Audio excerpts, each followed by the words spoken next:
एक गांव में खेत में एक पीपल का पेड़ था। उस पीपल के पेड़ पर चुड़ैल का साया था। वो चुड़ैल पीपल पर रहती थी। उसी गांव में मोहन नाम का आदमी रहता था। एक दिन वो खाली पड़े खेत को देखता है और वहां पर खेती करना शुरू कर देता है। तभी वहां लल्लू, दीनू और बाकी के कुछ गांव वाले आ जाते हैं। क्या कर रहे हो मोहन भाई? क्या तुम्हारी मती मारी गई है जो इस खेत में खेती कर रहे हो? सुना नहीं है इस पेड़ में चुड़ैल का साया है। ये सुनकर मोहन जोर जोर से हंसने लगता है। क्या कहा दीनू भैया? चुड़ैल का साया? अरे चुड़ैल वुड़ैल कुछ नहीं होती। तुम लोग तो बेवकूफ हो जो इतनी बढ़िया जमीन के टुकड़े को छोड़ करके बैठे थे। मैं तो अब यहाँ खेती करूँगा और खूब माल बनाऊंगा। देखो मोहन, जो हमें कहना था हम कह दिए, बाकी तुम्हारी मर्जी, कल को मत कहना। चलो जी, सब लोग अपने अपने घर, बनने दो गधे को अंबानी। जलते हैं सबके सब मुझसे। मैं पैसे कमाऊंगा इसलिए। ओहो, एक तो ये पीपल का पेड़ बीच में आ रहा है, क्यों ना इसे गिरा दूं? ऐसा कहते हुए मोहन वो पीपल का पेड़ ट्रैक्टर से गिरा देता है और फिर खेत जोतकर अपने घर चला जाता है और ट्रैक्टर वहीं खेत में छोड़ देता है। रात होते ही चुड़ैल वहां पर आती है और पीपल के पेड़ को गिरा हुआ देखती है। इस नास मिठे ने मेरा घर गिरा दिया, अब मैं कहाँ रहूंगी? तभी चुड़ैल की नजर वहां खड़े ट्रैक्टर पर पड़ती है। लगता है ये ट्रैक्टर उसी दुष्ट का है। मिल गया मुझे रहने के लिए घर। मैं अब इसी नए घर में रहूंगी। और उस दुष्ट को बताऊंगी कि दूसरे का घर तोड़ने का अंजाम क्या होता है। ऐसा कहकर चुड़ैल ट्रैक्टर के अंदर समा जाती है। अगली सुबह मोहन खेत पर आता है और ट्रैक्टर पर चढ़ जाता है। मुझे तो इन गांव वालों पर हंसी आती है, कितने अंधविश्वासी हैं। चुड़ैल का साया। अरे पेड़ भी गिरा दिया और कुछ नहीं हुआ। तभी मोहन जैसे ही ट्रैक्टर स्टार्ट करता है वो बेकाबू होकर दूसरे के खेत में चला जाता है। वो खेत गांव के गामा पहलवान का होता है। गामा पहलवान को ट्रैक्टर से पीछे से जोर की टक्कर लगती है। गामा पहलवान दूर जाकर गिरता है। रे मर गया रे, कौन है जिसे अपनी जान प्यारी नहीं है? गामा पहलवान को टक्कर, वो भी पीछे से। गामा पहलवान उठता है और मोहन को 2 थप्पड़ मार देता है। आ आ आ गावा भाई, मेरी बात तो सुनो। मैंने कुछ नहीं किया। ना जाने कैसे ये ट्रैक्टर अपने आप चल पड़ा और आपसे टकरा गया। मुझे माफ कर दो, मुझे माफ कर दो गामा भाई, मुझे माफ कर दो गामा भाई। अच्छा, तो तू कहना चाहे है कि यो ट्रैक्टर अपने आप चल रहा है? मैं तने घना बेवकूफ लागू के? अरे इस बार तो छोड़ रहा हूँ, अगली बार यो दोबारा हुआ ना तो मैं थारे दोनों गोड्डे तोड़ दूंगा, समझा के? इसके बाद गुस्से में गामा वहाँ से चला जाता है। घर जाकर मोहन, आज तो मूड ही खराब कर दिया इस ट्रैक्टर के बच्चे ने। गुस्सा तो बहुत आ रहा था, लेकिन ये गामा थोड़ा तगड़ा है, नहीं तो दांत तोड़ देता मैं इसके। उधर रात होते ही चुड़ैल फिर से ट्रैक्टर स्टार्ट कर देती है और ट्रैक्टर से गांव वालों के पूरे खेत जोत डालती है, जिससे कि उसमें उगी हुई फसलें खराब हो जाती हैं।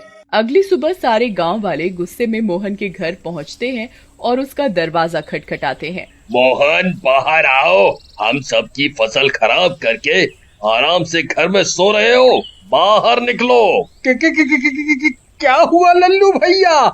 सब गांव वाले मेरे घर पर सब खैरियत से तो है? वाह वाह, नौटंकी बाज, सबकी फसल खराब करके कितना भोला बन रहा है। वाह, गांव वालों बताओ इसको जरा खैरियत से। तभी गांव वाले गुस्से में मोहन की पिटाई करने लग जाते हैं। आ, आ, आ, अरे अरे रुक जाओ भाई, अरे रुक जाओ, मेरी बात तो सुनो। मुझे सच में नहीं पता।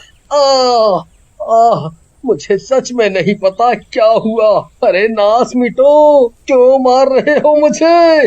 आ, आ, आ, आ। फिर गांव वाले मोहन को साथ में लेकर के खेत में जाते हैं और उसे अपने खेत दिखाते हैं। देखो अपनी आंखों से क्या हाल किया है तुमने। सब गांव वालों की फसलें खराब हो गई है। मालूम है कितने का नुकसान है ये?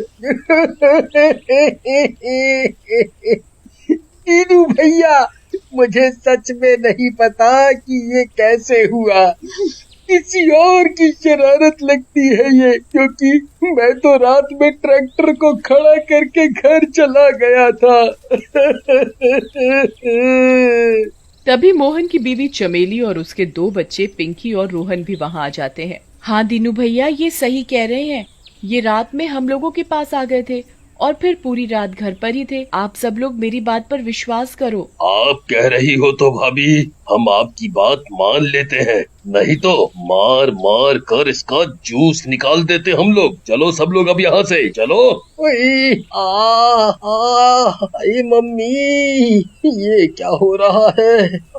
हर कोई आ रहा है और मंदिर के घंटे की तरह बजा के चला जा रहा है हमको। आई मेरी कमर, कितने भारी हाथ हैं इन गांव वालों के। अगले दिन मोहन जाता है और ट्रैक्टर को अपने घर के आंगन में लाकर खड़ा कर देता है और कुछ काम से गांव से चला जाता है। उसी रात उसकी बीवी चमेली सो रही होती है। तभी चमेली को ट्रैक्टर चालू होने की आवाज सुनाई देती है और वो खिड़की से बाहर झांकती है। बाहर चुड़ैल उसकी तरफ पीठ करके ट्रैक्टर स्टार्ट कर रही होती है। कितना चालू है ये मोहन का बच्चा। देखो तो मेरी सौतन ले आया है और ट्रैक्टर की चाबी भी दे रखी है उसे। मुझे तो ट्रैक्टर छूने भी नहीं देता। आने दो इसे आज घर, बताती हूँ, निकालती हूँ इसकी आशिकी। अगली सुबह जैसे ही मोहन घर पहुँचता है, मोहन की बीवी चमेली झाड़ू लेकर उस पर टूट पड़ती है। मुझे तो ट्रैक्टर को छूने भी नहीं देता और यहाँ लड़कियों को चाबी बांट रहा है। तेरी तो मैं अभी आशिकी निकालती हूँ। ये ले, ये ले। अरे भगवान, क्यों पीटे जा रही है मुझे? अरे कौन सी लड़की? तुम्हें तो पता है प्रियतम, तुम्हारे अलावा तो मैं किसी को नजर उठाकर देखता नहीं। अब रुको, अरे रुको और बताओ बात पूरी।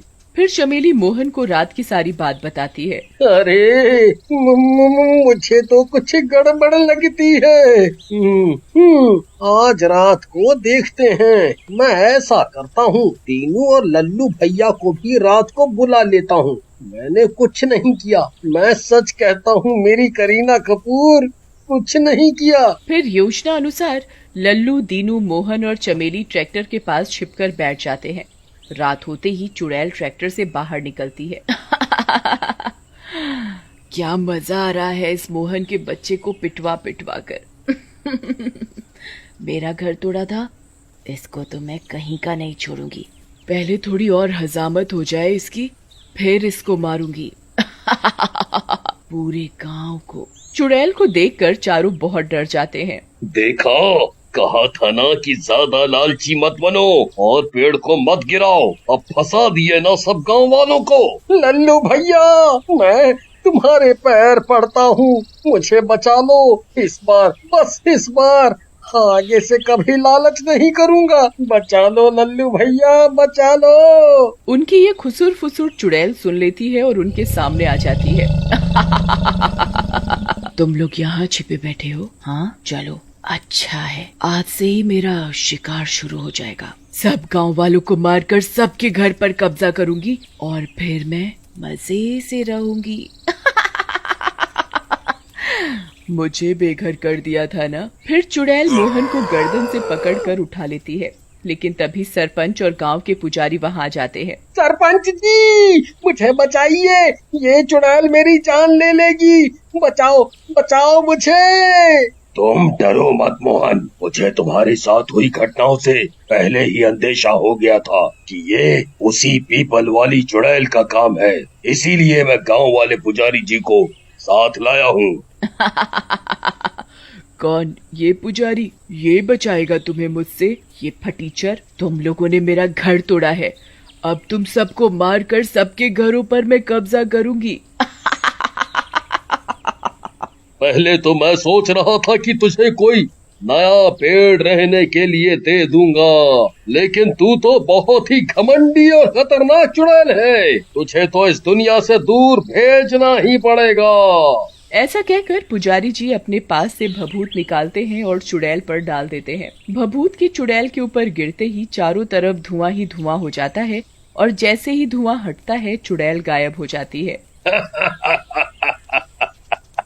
चलो अच्छा हुआ पुजारी जी ने ही सब काम कर दिया, नहीं तो चुड़ैल से हमें ही लड़ना पड़ता है।